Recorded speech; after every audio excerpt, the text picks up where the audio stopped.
Hi viewers, welcome to NSS YouTube channel. இந்த video மூலமாக மகளிர் உரிமை தொகை அப்ளிகேஷன்ஸ் புதுசாக அப்ளை பண்ணுறதுல யாரெல்லாம் அப்ளை பண்ணலாம், ரிஜெக்ஷன் ஆகிடும், அவங்க அப்ளை பண்ண தேவையில்லை, என்னெல்லாம் எலிஜிபிலிட்டி அப்படிங்கிற முழு விவரங்களையும் தெளிவாக பார்க்கலாம். எப்போ இருந்து மகளிர் உரிமை தொகைக்கு புது அப்ளிகேஷன்ஸ் வழங்கப்பட போகுது அப்படிங்கிற தகவல்களும் வந்திருக்கு. அது என்னங்கிறதையும் தெளிவாக பார்க்கலாம். வீடியோக்குள்ளே போகிறதுக்கு முன்னாடி மறக்காமல் நம்ம சேனலுக்கு ஒரு லைக் பண்ணிவிடுங்க. அது மட்டும் இல்லாமல் இந்த வீடியோவை உங்கள் நண்பர்களுக்கும் ஷேர் பண்ணுங்கள். வாங்க வீடியோக்குள்ளே போகலாம். ஹாய் ஃப்ரெண்ட்ஸ், தமிழ்நாட்டில் மகளிர்களுக்கு பார்த்தீங்கன்னா ரொம்ப சிறப்பான திட்டம் அப்படின்னா கலைஞர் மகளிர் உரிமை தொகை திட்டம் அப்படின்னு சொல்லலாங்க. 2023 ஜூன் மாதத்திலிருந்து ஒவ்வொரு மகளிர்களுக்கும் இந்த எலிஜிபிள் ஆனவங்களுக்கு அவங்களுடைய டைரெக்டாக பேங்க் அக்கௌண்ட்டுக்கு மாதம் 1000 ரூபாய் வங்கி கணக்கில் செலுத்திட்டு இருக்கிறாங்கங்க. டைரக்ட் பேங்க் ட்ரான்ஸ்ஃபர் மூலமாக பண்ணிட்டும் இருக்கிறாங்க. கிட்டத்தட்ட 1,15,00,000 பெண்கள் இது மூலமாக பயன்படுத்திட்டு இருக்காங்க. இன்னும் நிறைய பேர் அப்ளை பண்ணிவிட்டு ரிஜெக்ஷன் ஆயிருந்திருக்கலாம், இல்லை அப்ளை பண்ணாமல் விட்டவங்களோ, இல்லை புதுசாக கல்யாணம் ஆகிட்டு புதுசாக ரேஷன் கார்டு வாங்கினவங்களும் இன்னும் பெண்டிங்கில் இருக்கிறாங்க. எப்போ புதுசாக இவங்களுக்கெல்லாம் அப்ளிகேஷன்ஸ் கொடுக்க போகிறீங்க அப்படிங்கிற கேள்வி எல்லா பக்கமே எழுதிட்டே இருந்தது. இது சம்மந்தமாக தமிழ்நாடு கவர்மெண்ட் பட்ஜெட்டில் பார்த்தீங்கன்னாலும் இந்த மகளிர் உரிமை தொகை சம்மந்தமாக ஒரு அப்டேட்டும் கொடுத்துருந்தாங்க.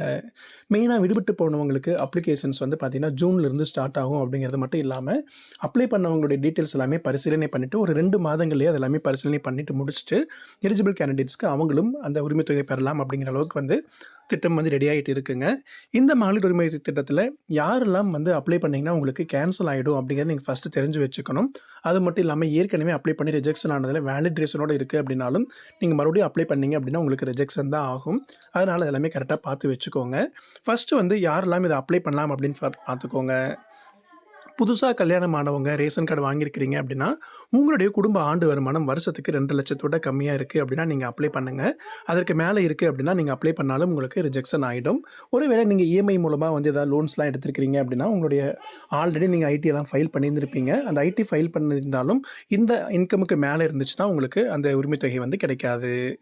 அது மட்டும் இல்லாமல் இப்போ உரிமை தொகை விண்ணப்பிக்கும் போது நீங்கள் மனு தான் முதல்லாம் கொடுத்துட்டு இருந்தாங்க. இப்போ கேம்ப் மோடில் தராங்களா, இல்லை இ-சேவை மையங்கள் அப்ளை பண்ண சொல்கிறாங்களா அப்படிங்கிற தகவல்கள் இன்னும் தெளிவாக தெரியாமல் இருக்குது.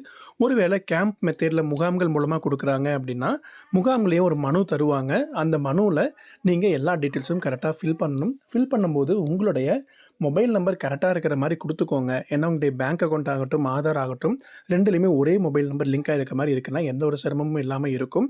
அது மட்டும் இல்லாமல் உங்களோட வங்கி கணக்கு கூட ஆதாரை கண்டிப்பாக லிங்க் பண்ணி வச்சுருக்கணும். இந்த உரிமை தொகை மூலமாக பணம் அனுப்புறது பார்த்தீங்கன்னா டைரெக்ட் ஆதார் சீடட் பேங்க் அக்கௌண்ட்டுக்கு தாங்க அனுப்புகிறாங்க. நீங்கள் அது மாதிரி ஏதாவது சீட் பண்ணாமல் இருக்கிறீங்கன்னா கண்டிப்பாக சீட் பண்ணி வச்சுக்கோங்க இதற்கு முன்னாடி. அது மட்டும் இல்லை, நீங்கள் அப்ளிகேஷன்ஸ் அப்ளை பண்ணும்போதே உங்களுடைய குடும்பத்தில் இருக்கிற எல்லா உறுப்பினர்களுமே அவங்களே ஆட்டோமேட்டிக்காக வெரிஃபையும் பண்ணிப்பாங்க. அப்ளிகேஷனில் நீங்கள் கொடுக்குற டீட்டெயில்ஸ் கரெக்டாக கொடுக்குற மாதிரி பார்த்துக்கோங்க. அது மட்டும் இல்லாமல் உங்களுடைய அப்ளிகேஷன்ஸ் ரிஜெக்ஷன் ஆகுது அப்படின்னா இந்த மாதிரி நான் இப்போ சொல்ல போகிற கேட்டகரிஸில் இருந்தால் மட்டும்தாங்க ரிஜெக்ஷன் ஆகும்.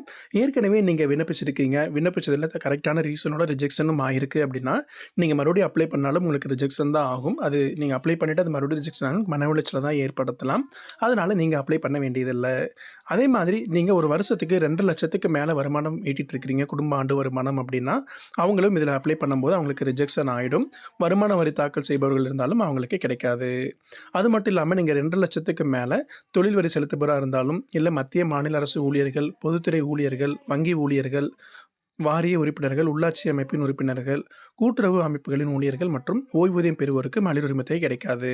ஏற்கனவே ஒரே குடும்பத்தில் பார்த்தீங்கன்னா ஒரு பெண் அப்ளை பண்ணியிருக்கிறாங்க. அவங்க ஏற்கனவே இந்த ஓய்வூதிய திட்டம் மூலமாக பணம் வாங்கிட்டு இருக்கிறாங்கன்னா அவங்க அப்ளை பண்ணால் அவங்களுக்கே மறுபடியும் கிடைக்காது. ஒரு குடும்பத்தில் ஒருத்தருக்கு தான் கிடைக்கும். அதே மாதிரி குடும்பத்தில் எவ்வளோ பெண்கள் இருந்தாலும் அந்த குடும்ப தலைவி யாரோ அவங்க மட்டும் அப்ளை பண்ணுங்கள். அது மட்டும் இல்லாமல் கார், ஜீப், டிராக்டர், கனரக வாகனம் வைத்திருப்போருக்கும் ஆண்டுக்கு 50 லட்சத்துக்கு மேலே வருமானம் ஈட்டி ஜிஎஸ்டி செலுத்துபவர்களுக்கும் இதன் மூலமாக கிடைக்காது. முதியோர் ஓய்வூதியம், விதவைகள் ஓய்வூதியம், அமைப்பு சாரா தொழிலாளர் நலவாரிய ஓய்வூதியம் மற்றும் அரசிடமிருந்து ஓய்வூதியம் பெறுபவர்களுக்கு இந்த திட்டத்தில் நிதி கிடைக்காது. நான் இப்போ சொன்ன இந்த கேட்டகரிஸில் யார் வந்திருந்தாலும் அவங்களுக்கு இந்த ஸ்கீம் மூலமாக எலிஜிபிள் ஆகாதுங்க. அதனால் நீங்கள் அப்ளை பண்ணுறதுக்கு முன்னாடியே இந்த ஸ்கீம் எலிஜிபிள் ஆவீங்களா அப்படிங்கிறத நீங்கள் வெரிஃபை பண்ணி பார்த்துட்டு அப்ளை பண்ணிக்கோங்க.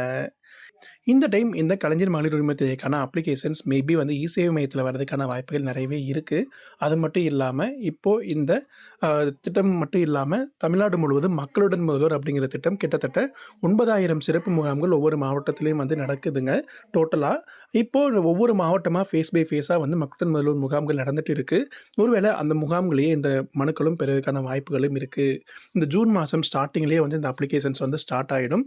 எந்த மெத்தேடில் அப்ளை பண்ணணும், எவ்வளோ நாளுக்குள்ளே அப்ளை அப்ளை பண்ணணும் அப்படிங்கிற விவரங்கள் எல்லாமே வந்து தெரிய வருங்க. அந்த அப்டேட் வந்த உடனே நம்ம இன்ஸ்டன்ட்டா நம்ம சேனலையும் நோட்டிஃபிகேஷனாவும் போட்டுடுறோம். வீடியோவும் அப்லோட் பண்ணிடுறோம். உங்களுக்கு மகளிர் உரிமை தொகை சம்மந்தமா வேற ஏதாவது டவுட்ஸ் இருக்கு அப்படின்னாலும் நீங்க கேள்விகள் கேட்கலாம். இல்ல வேற ஏதாவது கவர்ன்மென்ட் ஸ்கீம் சம்மந்தமா உங்களுக்கு ஏதாவது டவுட்ஸ் இருக்கு அப்படின்னாலும் கேள்விகள் கேளுங்க. நாங்க அதுக்கு ரெஸ்பாண்ட் பண்றோம். இந்த வீடியோவை மறக்காம உங்க நண்பர்களுக்கும் ஷேர் பண்ணுங்க. மீண்டும் அடுத்த வீடியோவில் சந்திக்கலாம். நன்றி.